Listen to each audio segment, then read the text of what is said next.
Will the Miami Hurricanes have the depth to compete with teams like Texas A&M and Clemson on the road? Here are some sleeper players that we think are poised to break out.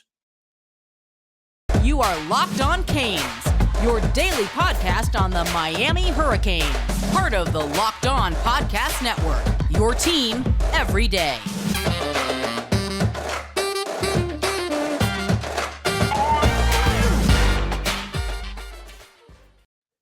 I am Alex Donno, your host. I'm a University of Miami alumnus, longtime South Florida sports radio vet, including pregame and postgame on the Miami Hurricanes radio network. And thank you so much for making Locked On Canes your first listen each and every day.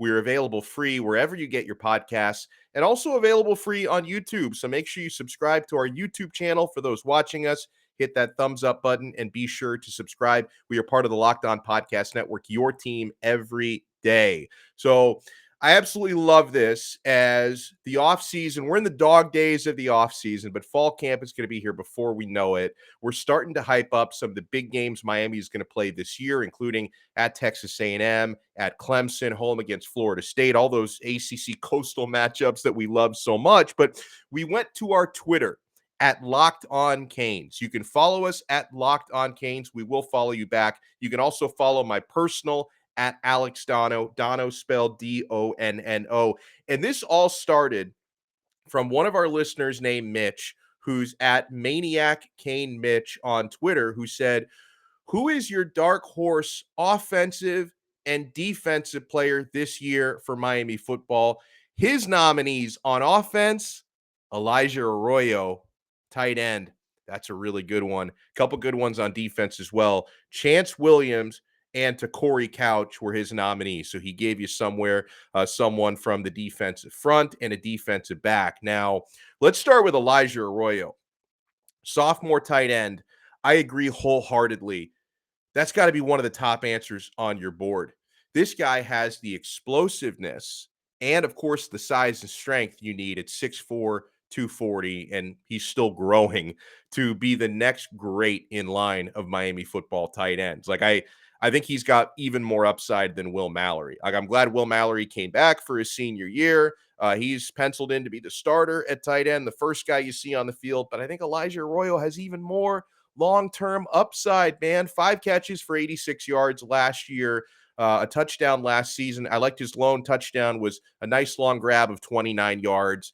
And guys, we know when it comes to tight ends, Josh Gaddis, Miami's new offensive coordinator, loves utilizing the tight end. So between Mallory, Arroyo, I like Jaleel Skinner as well, the true freshman. I think he's another big one for the future. You got a couple more on the depth chart. You're going to see a lot of tight ends get playing time this year. I think we're going to see some serious good depth in that tight end room.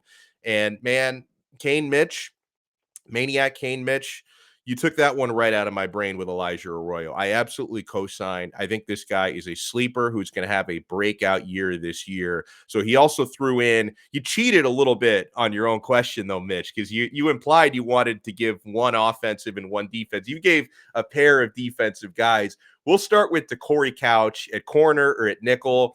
I agree. I think he's going to have a really good year. And Miami's secondary, I don't know if it's just me drinking the Kool-Aid on that secondary depth chart, but I think Miami is absolutely loaded in the defensive secondary. So I like that shout out as well. I like the one for Chance Williams as well at the end. He should be one of the top rotational guys in there, like one of the top 4 guys in the DN rotation. 2.5 sacks last year. I think he's going to get closer to 5 or more for this season. I think that Miami's pass rush is going to improve this year. They've added some really good talent there. You know, Mitchell Agude coming in, Akeem Mesidor coming in. So there's a lot to be excited about with the pass rush, and that was really, really lacking last year. Miami had a down year from an edge rushing standpoint after having Jalen Phillips the year before, having Gregory Rousseau had his big breakout the year before that. So I think the dip is over, and I think we're going to go to the moon with the pass rush this coming year. So we got others chiming in on this. Breakout players for 2022. Sleepers for Miami, guys who, didn't necessarily have big years last year. A lot of the players that got thrown out there are guys who were true freshman who didn't get a whole lot of playing time because they redshirted last year. So this one's really interesting. You want to talk about sleepers. Rodney King on Twitter gave us a pretty deep sleeper here. So let me know, guys, in the comments on YouTube, on our podcast, and on Twitter if you agree. So on offense, he goes Michael Redding the third, wide receiver. And on defense, Thomas Davis from the defensive end rotation. Let's start with Redding. He's a redshirt freshman. He just had, he's actually been on the roster the last couple of years because, guys were getting extra pandemic years and all that. Last season, just one catch for 3 yards, very limited work. I think Michael Redding is talented. I like his, he's got decent size. He's 6'2", a little over 200 pounds. I think he could still probably put a little more meat on his frame. He's just going to have to fight his way up through a lot on the depth chart at wide receiver. I mean, personally, now, would I mind seeing Redding break out? Absolutely not. He puts that U on his helmet. I root for all these guys to have big years. Personally, I think that when you talk about sleepers breaking out at wide receiver, I think a guy like Romello Brinson is more likely to be a sleeper at wide receiver than Redding. I think that's a guy who's going to turn some heads. And there are some other names at wide receiver who you wouldn't call them sleepers because you would hope and expect Xavier Restrepo to have a really big year. Keyshawn Smith, Brashard Smith, you would expect to have big years. Jacoby George, you would hope and expect to have big years. So if you're looking for a sleeper at wide receiver, I like the shout out for Michael Redding the third. I think a guy like Romello Brinson is a little bit more likely. But let's talk about Thomas Davis. I could definitely see Thomas Davis on defense really stepping up and breaking out. He's going to be another heavy rotation guy at defensive end. He's a little bit undersized, but he's a track athlete. So he's got that explosive speed coming off the line. That's natural pass rushing. And usually, and this is a young guy, I think he's another redshirt freshman. Usually the way that I look at it, as long as you have the height, even if you don't have the build just yet to be a pass rusher, you take an 18, 19-year-old or a 17-year-old out of high school. If they don't have the girth and the weight just yet, but they have the height and you've got track type speed, I think the sky's the limit when you talk about developing these players. And I think Thomas Davis could really add a lot because natural pass rusher, great jump off the line. I like that shout out quite a bit. We got a tweet from DS as far as players who are going to break out, sleepers who are going to break out. Now, he broke the rule a little bit because instead of giving me an offensive guy and a defensive guy, he gave me two defensive guys. This would be a welcome sight, though. He said number 3 and number 4 on defense. He's talking about a pair of linebackers, Gilbert Frierson, number 3, and Keontra Smith. Now, Frierson, I thought was one of the standout players in the spring game from Miami back in April. I thought he had a very good spring overall, so he's definitely on the right track. Both Keontra Smith and Gilbert Frierson, both projected to be starters in 2022. Last year, Frierson, Smith, they were 7th and 8th in tackles, respectively. I think Smith also has the potential to break out. And here's the good news, guys. If they both have breakout years, Keontra Smith and Gilbert Frierson, then Miami's in really good shape because projected linebacker starter along with them, Caleb Johnson, the transfer, I think is going to have a huge year. So if you're talking about 3 linebackers having big years and a couple of sleepers stepping up, Miami's in good shape. And why not? Why not linebackers stepping up and having big years? Let's remember who coaches that unit.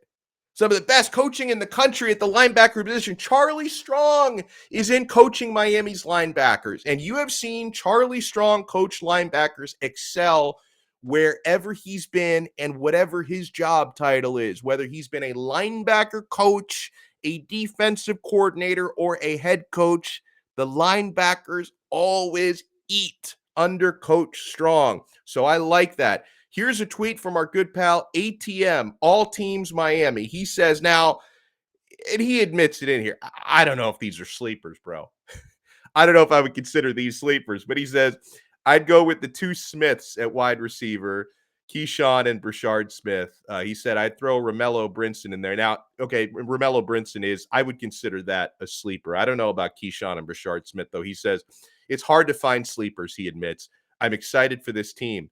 I've not predicted more than 8 wins for any Canes team in 14 years, but I honestly see 10 wins this year. So how about that? ATM. And I know ATM has been chatting with us a lot.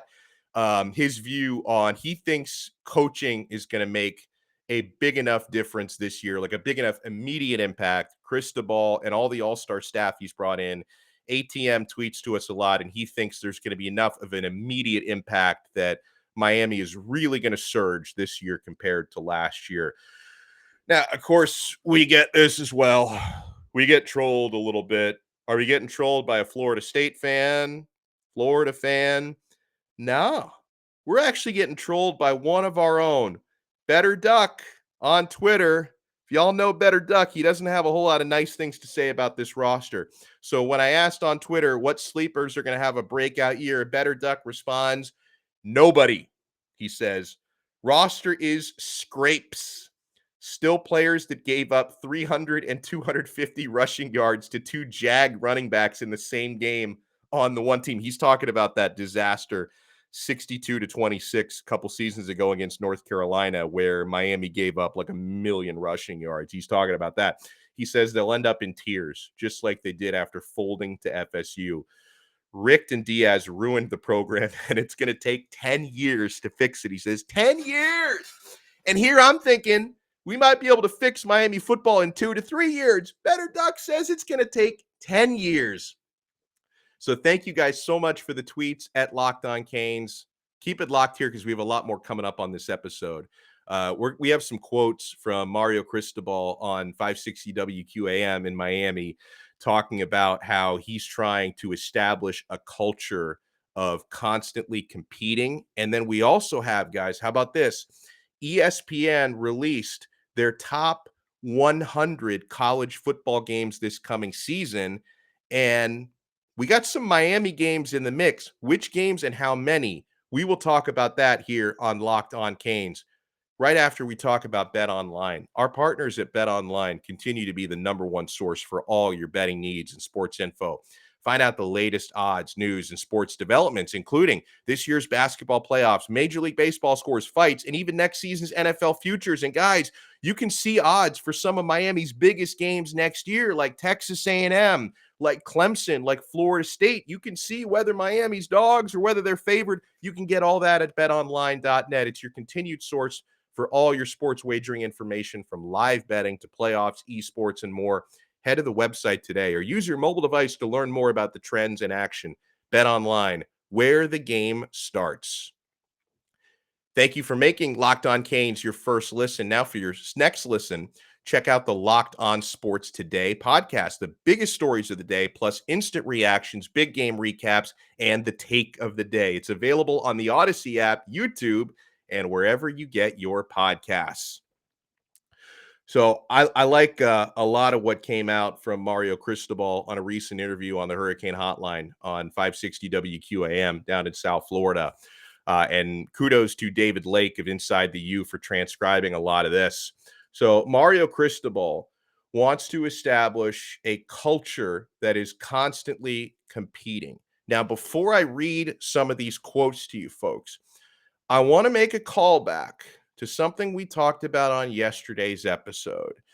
Chip Patterson from CBSSports.com talked about where you draw the line in 2022 between a successful year one for Cristobal or a failure, less than successful. I don't know what term you want to use to describe it there, but anything under success. And he drew the line same place that I draw the line.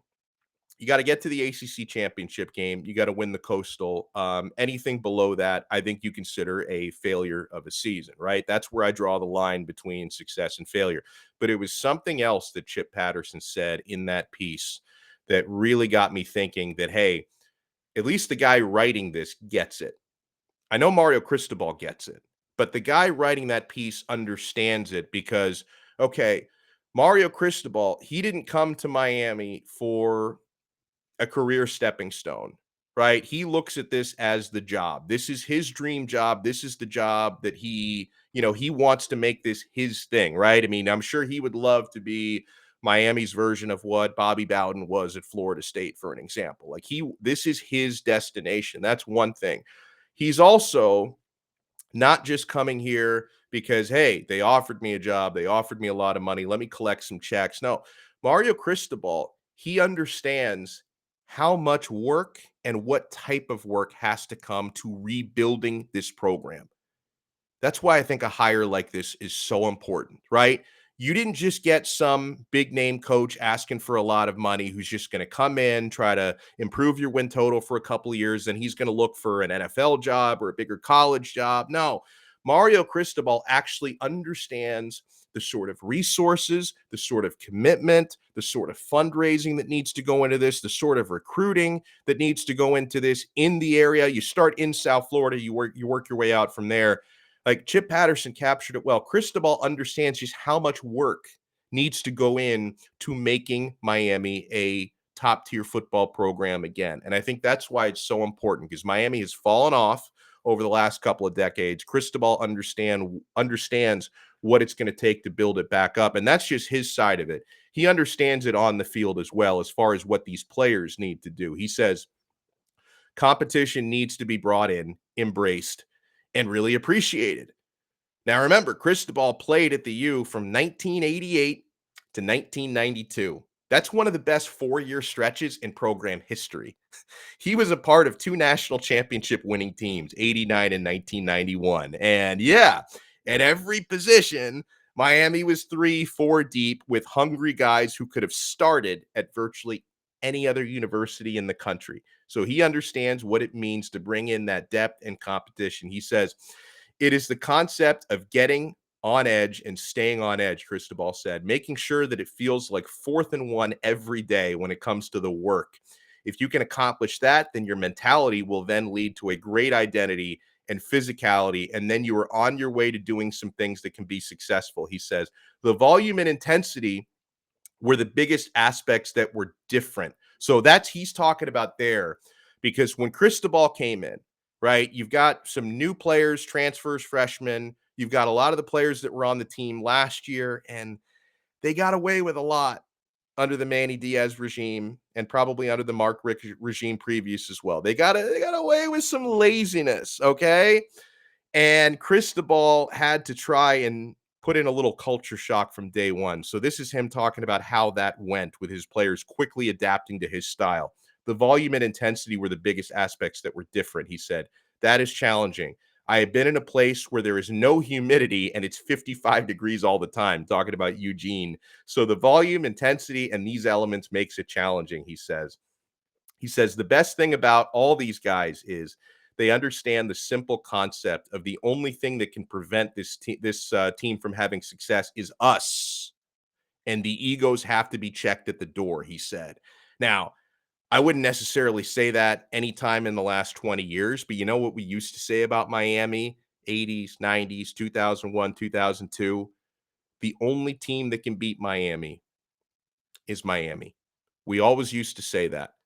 A program like Alabama has been able to say that for the last 15 years under Saban. The only team that can beat Alabama is Alabama. That if we lose, that's on us, right? If we play to our best every single Saturday, every single college football playoff bowl game, I'm talking about Bama, not Miami. I hope Miami gets back to those things that, if Bama played their game, they could beat anybody on the planet. We need to get Miami back to those type of days, he says. There's no room for egos, he said. Division from within is not an option, he said.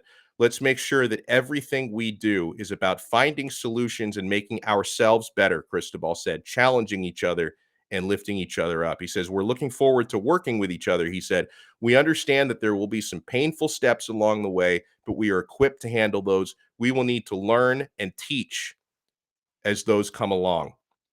So all of those quotes tell you Chip Patterson, CBS, he hit the nail on the head.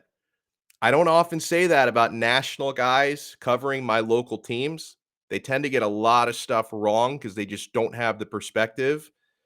That dude had the perspective, right? Because you hear those quotes from Coach Cristobal, on Hurricane Hotline, don't you get the clear sense he understands the type of work and the type of effort that it's going to take to put Miami back on the top of the mountain? He's not here for his resume. He's not here strictly for the paycheck, although I'm sure getting a little over $8 million a year is nice. That's not his mission statement. His mission statement is to bring his alma mater, the program where he won national championships as a player decades ago. He wants to bring Miami back up to that level. So I thought that was really cool after seeing the Patterson piece yesterday and then seeing these Mario Cristobal quotes. The guy gets it. Like he absolutely gets it. And it's not a one-man thing, right? I mean, I think something that it gets lost on a lot of football fans is putting everything on the doorstep of the head coach and understanding having the right staff. It's as important, right? Because Mario Cristobal, he can set the tone for how the recruiting gets done. He can set the tone for how the practices get done, but he needs his lieutenants implementing everything. He can't be in every single freaking living room of every recruit every day. He's got to have his assistants out there doing it. It's why he assembled a staff of really good recruiters.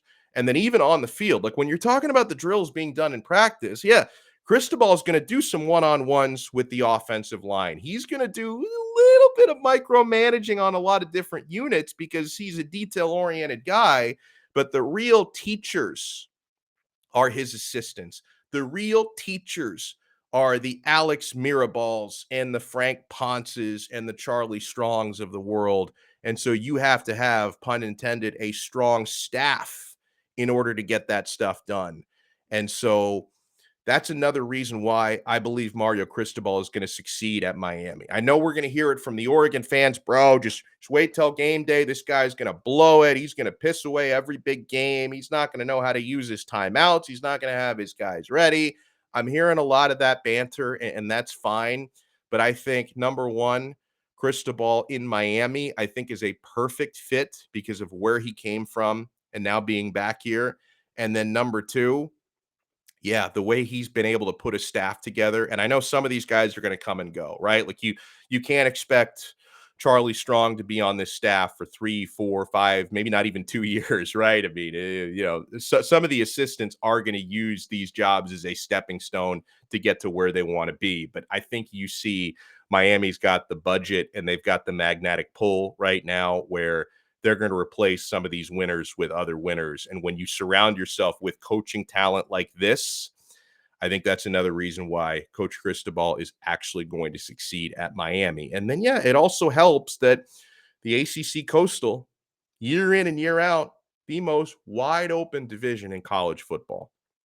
So you may not have a whole lot of resistance there in your own conference. All right, when we come back, we got a pretty incredible list. Top 100 college football games for the year 2022. How many does Miami have on this list of top 20 games coming up for next year? I am Alex Donno, your host of Locked On Canes. Guys, make sure you subscribe to our audio podcast feed, Odyssey, Apple Podcasts, Spotify, wherever you get your pods. Click subscribe, support us. You can listen on the go, in the car, to and from work. And yeah, if you want to get us via video, make sure you subscribe to our YouTube channel at Locked On Canes and hit that thumbs up button on this and every video. We really appreciate you guys. So top 100 games for the 2022 college football season. It was actually 24/7 Sports, not ESPN. My apologies. 24/7 Sports put out this list of top 100 games coming up. Now, I think based on the last week, we can all guess what the number one game is on their list. I'll give you 5 seconds to think about it. Number one most anticipated college football game this year. You ready? Texas A&M at Alabama on October 8th. I want it just for the post-game handshake. Now, I don't know if there will be a post-game handshake, but does Saban or Jimbo, does one of them go in for the handshake? Do they give each other the death stare? Do they just throw fists out there? Oh, that's going to be tremendous. You talk about a grudge match, right? They could put this game on pay-per-view and everyone would still watch it. Texas A&M at Alabama on October 8th. That is must-see TV. So where does Miami appear on the list? Top 100 best for this upcoming season. So the highest entry that Miami has on this list is Texas A&M. So Texas A&M on September 17th, at Clemson on November 19th. The other games on this list that Miami has ranked, this is a piece from caneswarning.com. Miami actually has 3 more on the list, right? So, and I wouldn't have thought that. You're telling me how many Miami games will 24/7 Sports continue to be top 100 games this year? My guesses would have been Texas A&M, Clemson, and Florida State, because it's Miami, Florida State. That's, I don't care what the records are. It's a big game every single year. So Texas A&M, Clemson did make the list.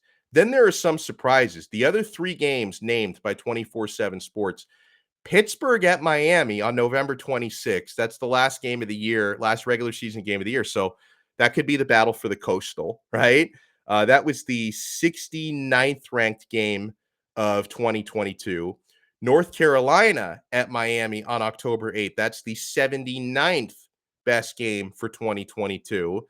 You guys know me. I'm really starting to feel that North Carolina hatred. They've had our number in recent years. Mac Jones has had our number. So, yeah, I'm pumped up for that one on November 8th. Let's see what else. And Miami at Virginia Tech on October 15th, ranked 89th. So here's a surprise, guys.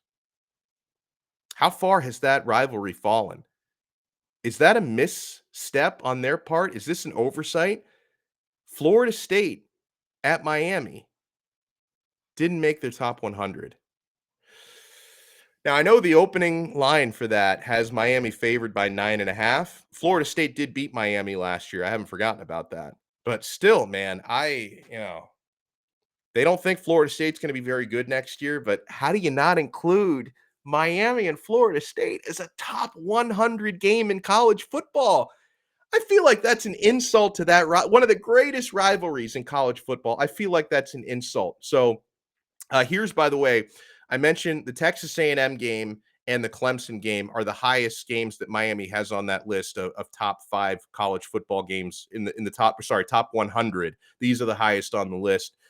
The Texas A&M game is number 20 on their list, September 17th at College Station, and the Clemson game was 24th on their list. That's November 19th at Death Valley. And my hope would be, I would love to see both of those games wind up on College Game Day, right? I mean, obviously, College Game Day is better when it comes to your town, but still, when it involves your game, right? If they're at College Station, they're at Clemson, South Carolina, that's still nice to have the College Game Day crew out there. So, my friends, we appreciate you so much for tuning into another Locked On Canes. Make sure you tune into tomorrow's episode, Wednesday episode. We're going to talk about everything Miami football through a betting lens.